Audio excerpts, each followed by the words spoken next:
Dollar, dollar, dollar. Dirt and money, no soul. Had to go and get it, ain't no time to kick it. Got a stack and flip for my foes. Dollar, dollar, dollar, dollar. Please tell me you can hear me. Don't turn your back and don't neglect me. Just let me know if you need me. Dollar, dollar, dollar, dollar. Let me watch out for my partners. Keep my money long, get my team strong. Let me run away from my problems. Yo, what's good, original crew, man? We're back. New Mr. Ballen in the building. Moment between life and death. Caught on camera. How you like them apples, see? They green apples or red apples for you? Red. Crisp or orange? Is it orange?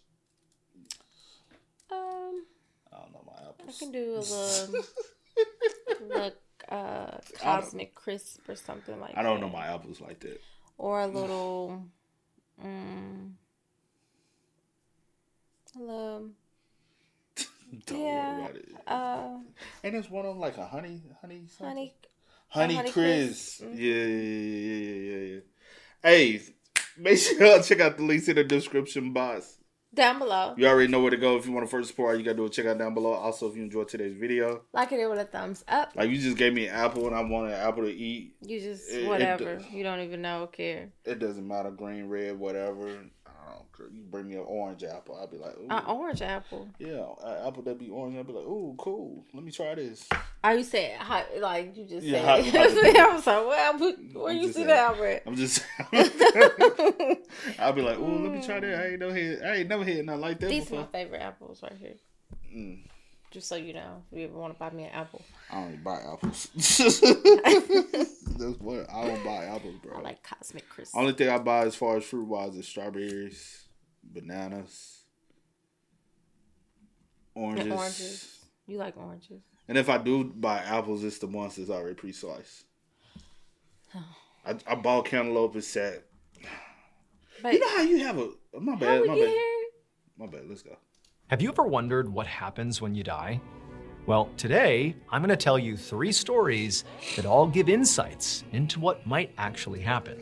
And these are not hokey stories. These are stories with evidence, photographic evidence in some cases. These are deep, unsettling stories. But before we get into those stories, if you're a fan of the strange, dark, and mysterious delivered in story format, then you've come to the right place because that's all we do and we upload once a week. So if that's of interest to you, please sneak into the Like Button's house and flip all of their wall-mounted TVs upside down. Also, please subscribe to our channel and turn on all notifications so you don't miss any of our weekly uploads.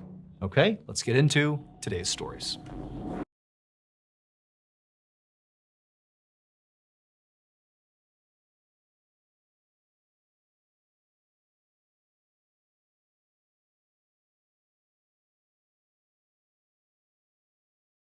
On the evening of December 27th, 1984, a 16-year-old boy named John Boulware sat in the passenger seat of his best friend's Jeep as they drove down a residential road in St. Paul, Minnesota. John's best friend was driving, and 2 more of their friends from school were in the back seat. They were all talking and laughing and singing along to the radio. It was dark outside and it was rainy and kind of an awful night, but John didn't care. He was way too excited because that night, he and his buddies were on their way to see the megastar musician Prince perform live. So Prince was obviously a massive, massive star at the time, and anyone at the time would have been pretty excited to go see him perform live. But this was a particularly big deal for John and his friends because Prince was actually from Minneapolis, Minnesota, which was just 20 minutes away from St. Paul where they were from. So it was kind of like they were going to see their hometown hero. Now, John and his friends didn't expect to become, huge rock star gods like Prince. But there was just something about seeing, this hometown guy achieve his dreams on an international scale. It was just really inspiring. And so again, John and his friends are just so stoked about this concert, like they can't wait to get there. And so John, with all this excitement, he turns around to talk to his friends in the backseat about this concert and how great it's gonna be. But right as he turns around, he hears a loud screeching sound and he whips his head back around just in time to see the headlights of the car aimed at this tree that they're careening straight towards. He screams, he hears his friends screaming, they smash into the tree, and everything goes dark. A few minutes later, a St. Paul police officer named Brian Coyle and his patrol partner pulled up behind the now wrecked Jeep. They'd been on their regular patrol when they'd gotten a call about the car crash. Now, the call hadn't come from anybody in the crash, so they really didn't know what to expect. Now, when Coyle stepped out of his own car and walked towards the wreck, it was raining and dark out and, the visibility wasn't great, but right away he saw there were 3 teenagers who were standing upright outside of the car. Now, they looked pretty shaken up and they visibly had some cuts on their body, but overall, his assessment was they were basically okay. And so while Coyle's partner went to go examine the wreck itself, Coyle walked up to these teenagers. And one of them, through tears, explained to Coyle that he had been driving and he said he had been just going too fast and he tried to take a sharp turn and he hydroplaned, lost control, and they hit the tree. And then the driver said, it didn't matter though how this happened because what mattered now is his friend, John, is still in the car and he's not moving. And so Officer Coyle left the teenagers and told them to stay put, and he walked over to the wreck where his partner was, and Coyle, he knelt down and he looked inside the Jeep, and he saw the other teenager, John, slumped over inside the passenger seat, and he wasn't moving. And so Coyle asked his partner, hey, have you checked him? Is he okay? And the partner looked at Coyle and just said, no, he's dead.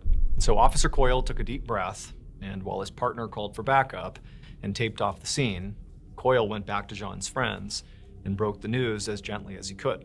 But of course, they were all devastated. The only thing Coyle could do to help them was to call an ambulance to come and take them to the hospital to get checked out. Once the ambulance had taken them away, and once John's body had been removed from the Jeep, Officer Coyle and his partner began to document the scene by taking photos of the crashed car with a camera. Now, this was all standard practice, and so while they did it, they didn't think anything of it. However, about a week later, when Coyle and his partner were reviewing the photos they took, Coyle noticed something shocking. One of the pictures that Officer Coyle had taken was so bizarre that it ended up in newspapers, not only in Minnesota, but all over the country. Even today, 30 plus years later, people are still talking about it. And when you see this photo, you'll understand why. This is the photograph. And if you look at the top right, above the Jeep's open door, you'll see something that could just be a flash of light, but to Officer Coyle and so many others who have looked at this photograph, they say that weird apparition-looking thing above the Jeep looks eerily similar to John Boulware's face, the 16-year-old victim of the car crash. And it almost looks like this photograph captured like the moment of John's spirit departing Earth, like it's showing his final moment in life, like when he died, screaming as the car is about to crash into this tree. Damn. That's spooky, bro. Yeah. That's spooky. Cause I do like have. That's one of the things I'm gonna be talking to you about. But I be having my thoughts of things. Cause like there's so many movies and so many things like. Cause I don't know if like people. It's kind of reminiscent of like Susie Q. If you ever seen the movie, how they like sometimes like when you die in tragic death, sometimes I think like it's kind of you get stuck in this loop. Always like until something changes, alters, so now you can be able to escape. But like say for instance you died in a tragic death like that, you keep like reliving that same tragic death until something can help you prevent from like somebody come and cut the tree down. Now I passed this tree, and now I can be my soul. It's kind of like I be having so many random thoughts like of what possibly could happen after. You know what I'm saying? We don't know. None of us will know until we get there, and then it'd be like, are we even caught? We talked about that recently because you said I wonder do people even know like they have transitioned. Which is a deep question. Do you even know that you're no longer here? Wow. When you really think about it like that, it's a little deep, though. Or do you go into the shadow realm? And it's like, and then I be thinking some people's souls get stuck here because they don't want to cross over or whatever. You know what I'm saying? It's however you want to believe it. And I don't want to hear people say, I don't give a fuck about that. Babe. No, let me say what I want to say. You say what you want. It's just the excessive cussing. Okay, just go ahead. But I'm just saying, I don't want to hear from the people who are, oh, you crazy, because if that's what you believe in, you don't believe nothing's beyond this life. Cool, that's what you want to believe in. I have talked to people that, or known people that have, like, died for however long, for a few seconds, whatever, minutes, whatever. I'll just say seconds. Several seconds. And have come back. They was able to get them back. And basically them having, like, a story or telling, like, in that brief time what they seen or how it was or whatever the case, or whatever message or something. It's a transition. Yeah. You remember I told you about that time I think that, unfortunately, maybe I did die that night and came back. Because remember what I had told you about? Yes, you did. Yeah, you did. I don't remember. I literally told you, like, literally, I don't know what happened. It wasn't a dream. It was, like, literally, like, I wasn't attached to myself anymore. And literally, I was going to this place, and it was, like, a row of people. And they were opening this door. And the door, they were going in, you can feel it. And you're like, bro, it's hot as hell in there, bro. And everybody just go in, and they'll go in. Like, no, it's like they accepted their fate. And they would just go in. It's like routine, just sit in. You know how you always tell me that you don't dream? I think that probably was like a dream, though. I don't. Because there's a certain, like, it's lucid dreams where you, like, seem like you having, like, this outer body, like, you are aware that you are dreaming, but you see, like, vividly what's. Go ahead. But everybody was getting in there, and then I was like, bro, like, why are y'all going in there? It's hot as hell. Like, go. This is dangerous. And then the next person, and then next thing you know, the next person get up, they open it, the person is no longer there, and they just get in, sit in, and then a couple seconds later, the next person open up, and then somebody just came and touched me, grabbed me, and said, it's not your time yet.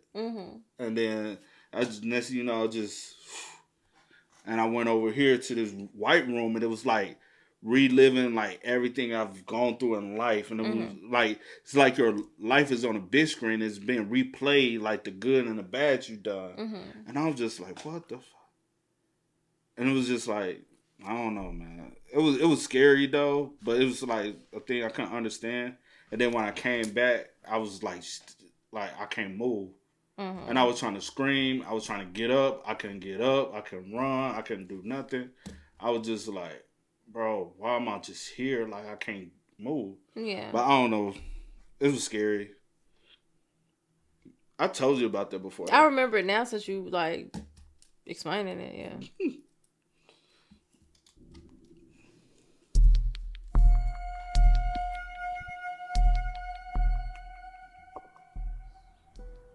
One evening in the summer of 1974, a 60-year-old doctor named Julian Kirchick sat beside his backyard pool at his home in Old Westbury, New York, which is a suburb of New York City. It was a quiet, sunny day, and Dr. Kirchick was glad to have some time to relax. He was a surgeon at a local hospital, and he also had a wife and 4 children, so it was not often that he got a moment of peace to himself. And so Dr. Kirchick leaned back in his seat and closed his eyes and tried to relax for a second, when all of a sudden he heard something rustle in the bushes nearby. Now, at first, he just figured it must be a squirrel or a bird or something, so he didn't even bother opening his eyes. Like, this is just nature, it's fine. But this rustling sound persisted, and it just wouldn't stop. And so eventually, Dr. Kirchick did open his eyes, and he got up out of his chair to go see what was going on. Now, these bushes were like 20 feet away from the doctor, and so in order to truly investigate, he had to get up and actually walk over there. And so he gets up and he takes a few steps when he suddenly freezes. Because now, when he's looking at the bushes, he sees there is someone standing basically in the bushes, a person. But he realized this person was not a normal looking person. The person was wearing what appeared to be this dark, long robe that covered their whole body. And in fact, the robe kind of obscured their face.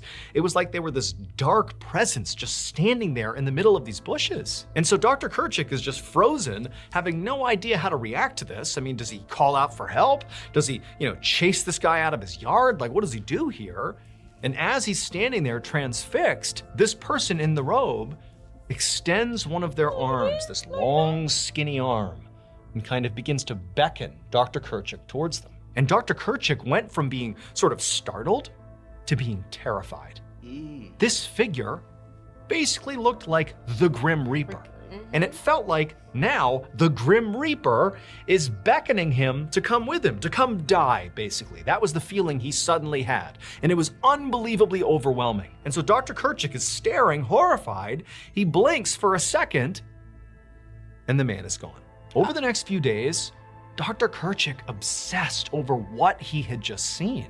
I mean, really, it felt like he had just witnessed the Grim Reaper, and worse, that the Grim Reaper was like telling him to come with him. Like he was signaling to Dr. Kerchik that his time on Earth had come to an end, that his death was imminent. That's what Dr. Kerchik is thinking. But Dr. Kerchik, he's a surgeon. He's a man of science and reason, and he can't understand how this could have happened. I mean, even if it was just a hallucination, it was so vivid. It was so visceral. Like, how could this be? What's going on with him?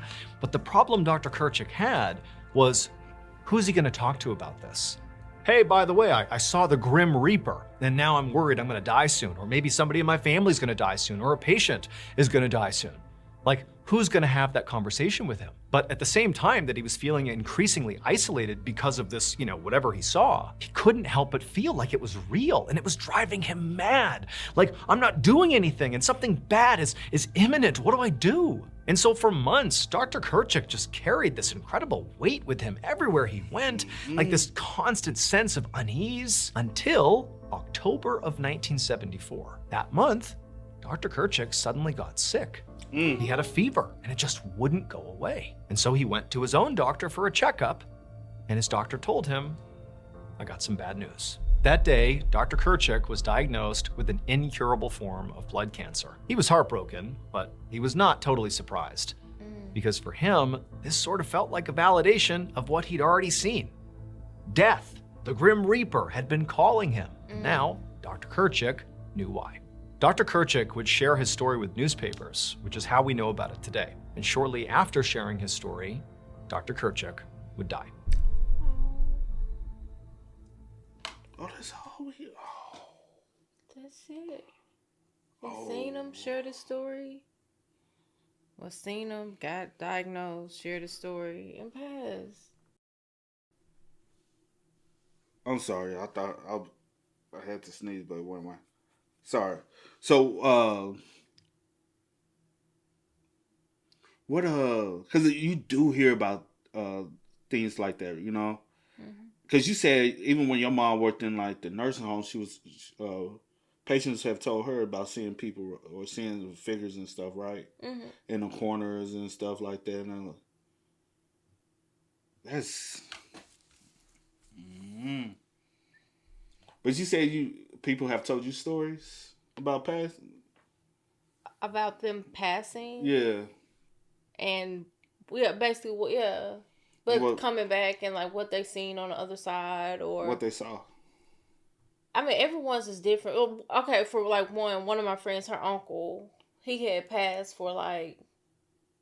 Okay, he died for, like, a few... I don't know exactly. I'm not going to put a time on it because I don't know. But when he came back, he basically said that he went to hell. And what he believed to be hell. I'll say that. What he believed to be hell. And he basically described it to them what it was. And it's not somewhere. But everyone will probably see different things, believe different things, and interpret different things, whatever. But that's what he felt like it was. Just the way that he felt. And... he basically was just warning them, like, how it was and basically to get right with God. But, yeah. Any other ones similar to that? That's one of the ones that stuck out to me, but, yeah.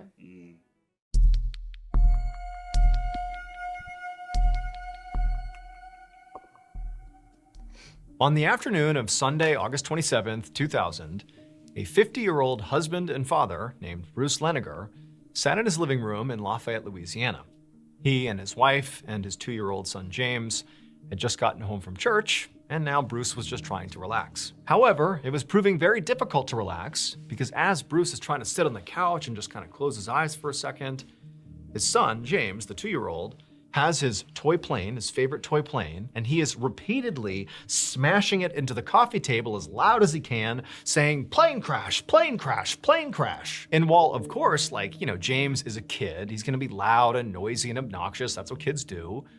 But for Bruce, he's watching his son do this, and he couldn't help but be really concerned. Because lately, over the past few months, James had become unnaturally fixated, not on planes, but on plane crashes. And even more specifically, James had begun having these recurring nightmares, 4 or 5 times a week, where he'd wake up terrified and he would say James, had just been in a horrible, fiery plane crash. And it was every night.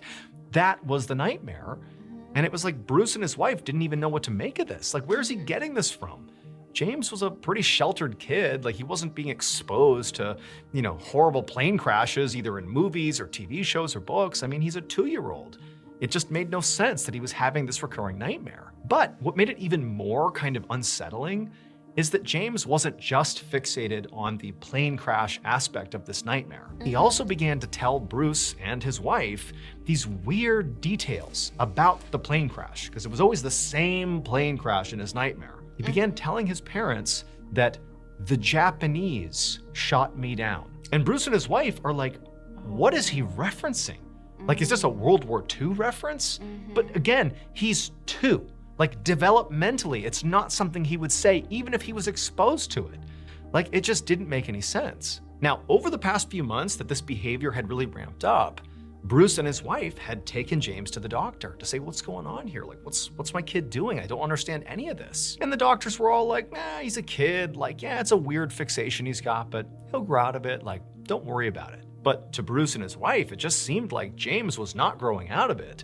He was just getting more and more fixated as time went on. And so as Bruce is sitting there on the couch watching James for the millionth time smash his toy plane into the coffee table and pretend it was this plane crash he couldn't stop thinking about, Bruce decided he had to do something about this. And so over the next couple of months, Bruce, instead of trying to figure out what was wrong with James that was causing him to fixate on this plane crash, instead of doing that, he began sort of leaning in and asking James to give him more information about whatever he was seeing in his nightmare. Give me all the specifics you can possibly recall. And James would eventually let on that it wasn't just the Japanese that shot him down, it was the Japanese military. And also the type of plane that James was flying in apparently was a Corsair plane. Bruce had never heard of that before, and again, he's looking at his 2-year-old son, thinking, how do you even know what a Corsair plane is? But nonetheless, that's what James said. And so Bruce doesn't know what to do with this information,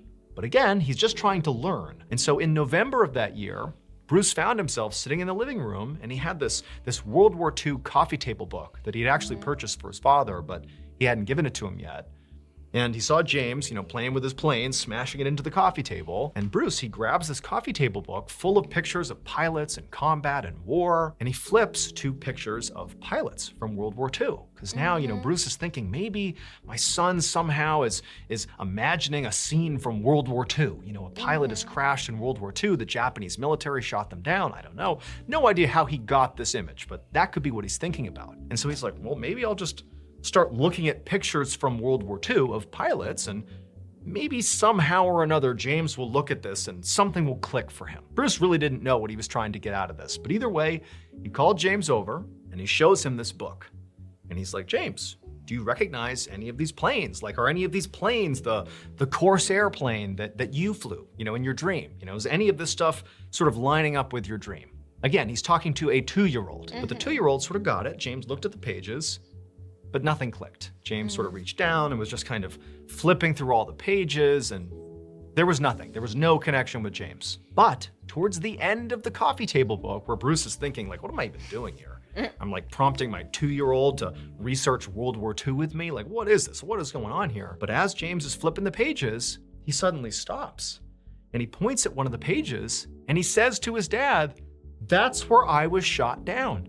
And he's pointing at the Battle of Iwo Jima. And so Bruce, again, he doesn't really know what he's trying to accomplish here, but, clearly his son has pointed out this particular fact that's sort of roughly tied in with the other things he's brought up. He's had this dream about being a pilot who crashes because the Japanese military shot him down. He's highlighting a battle in Japan during World War II where, the Allies were fighting the Axis powers and the Japanese, could have been shooting somebody down. So it sort of made sense. Okay, fine. Maybe my son's dream is about something that happened at the Battle of Iwo Jima. Don't know how this even happens. Don't know how this is possible, but I'm going to do some research. And so that's what Bruce does. He begins researching the Battle of Iwo Jima. Doesn't even really know what he's looking for, but he just wants to see if there's anything connected to what his son has been saying. And what he eventually discovers actually is sort of a relief. He discovers that there is no record of any Corsair airplanes crashing during the Battle of Iwo Jima. In fact, no Corsair planes at all were flown during the Battle of Iwo Jima. And his son James had been saying specifically, "I flew a Corsair plane." Like that was the plane that crashed. And so he's thinking, okay, there's a hole in my son's story. Like he clearly must have latched on to some event somehow. Somebody said it to him, he heard it, whatever it is. And in his 2-year-old mind, he sort of warped it and that's what he believes happened, but it's not real. Like he's not actually recalling something that happened in the Battle of Iwo Jima. Like this is just, a false memory or something. However, Bruce was unable to definitively find the names of pilots who actually flew in the Battle of Iwo Jima. He wanted to find if there was any pilots named James who potentially crashed, during that battle, but he just couldn't find the information. Maybe it existed somewhere, but he couldn't find it. And so Bruce had this idea to get in touch with this old veterans group. All these old guys who had served in the Battle of Iwo Jima that were still alive. They were based out in San Diego, and they got together periodically and just sort of had social hours and stuff like that. And Bruce, he goes out to San Diego, and under false pretenses, he basically tells the group that he's shooting a documentary about the Battle of Iwo Jima, and he needs some information, about certain pilots that flew during the battle. He goes out there, and he goes to one of their social events, and he begins asking around, asking if anybody knew about any pilots named James who were shot down during the Battle of Iwo Jima. And basically all the men he talked to directed him to go talk to the group's historian, this one guy who kind of had all the information about what had happened during this battle. And so Bruce goes over to this guy and he starts asking him questions about, any pilots that, were shot down during the battle, do you know? And the historian, he tells Bruce that, during that battle, virtually no planes were shot down. However, there was one plane that was shot down. A single US Air Force pilot was shot down during the Battle of Iwo Jima, and he was killed. And that pilot's name was James Houston Jr. Bruce couldn't help but be truly shocked that the only pilot shot down during the Battle of Iwo Jima happened to be named James. Like, that just seemed like a coincidence that couldn't be possible, considering what his son was saying. And so suddenly, Bruce doesn't know what to make of this information he's been given. For so long, his 2-year-old son, named James, has been talking about how in his dream he's been shot down by the Japanese military during the Battle of Iwo Jima. And now he's being told there was a single pilot shot down in real life during the Battle of Iwo Jima, and his name was James? Like, how is that possible? That just seems impossible. And so at this point, Bruce is really holding on to the fact that his son had said his plane that he was shot down in was a Corsair plane. And this guy, James Houston Jr., who was shot down, the plane he was shot down in was not a Corsair plane. And so Bruce is telling himself, like, okay, this is just a crazy coincidence. Like, this didn't somehow happen to my son. He's not like channeling somebody else who died years ago. Like, that can't be what's happening here. This is just a wild set of circumstances. That's all this is. But he's freaked out now. And so he calls his wife and he tells her about what he's learned, and he kind of downplays how much this has really unsettled him. But he ultimately tells his wife, and the two of them decide, okay, you know what? Let's just do a little bit more research and just figure out what's going on here. Like, this is just so crazy. We got to do a little bit more research. And in doing research about James Houston Jr., they discover that James has a sister who is still alive. And so they decide to contact her. Not really even sure what they're going to say, but they figure, you know what, let's just get in touch with her and just tell her what's going on. Who knows? Maybe somehow she can explain this. Who knows? And so kind of on a whim, James and his wife, they send a message to this woman, to the sister. And the sister, when she finds out there's this 2-year-old who's sort of referencing her brother's death in some way, for whatever reason, her reaction was to send actual physical photographs of James Houston Jr. when he was a pilot, when he served in the military. She just sent a whole bunch of pictures to Bruce, his wife, and James to look at. Like, there really wasn't a clear set of what do we do now, and so that's what she did. Here are some pictures. And when Bruce looked at these photos, it was like his whole world was completely rocked. Because in one of the photos that clearly showed James Houston Jr., he is standing in front of a plane. And that plane was a Corsair airplane. And so at this point, for Bruce, it felt like the set of circumstances, the coincidences here, were simply too much to ignore. This is no longer coincidence. This is something else. And also, there's one other small detail that now was sort of bubbling up in Bruce's mind.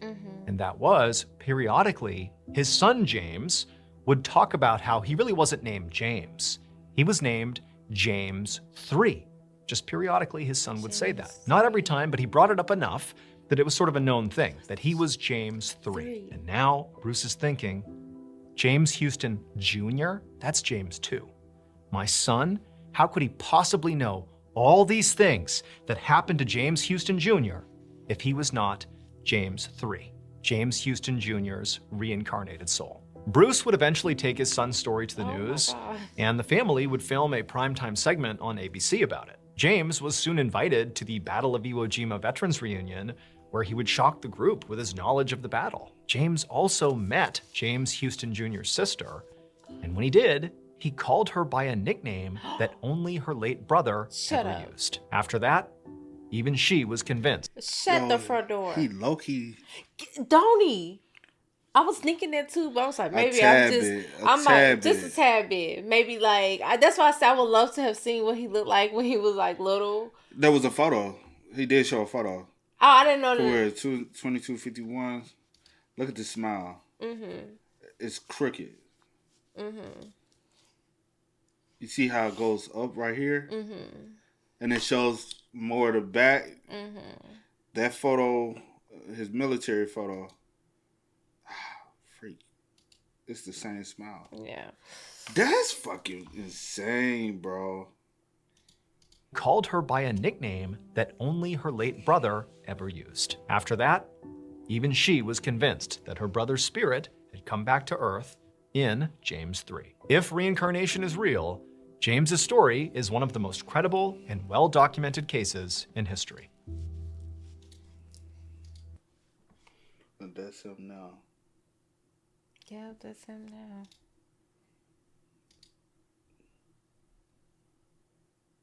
He do, just for a little bit more like weight on that one.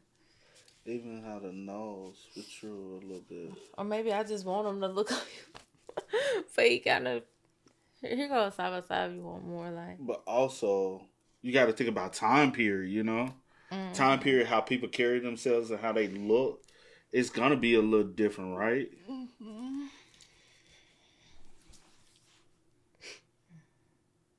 When he was a kid, the smile was more the same. Not now.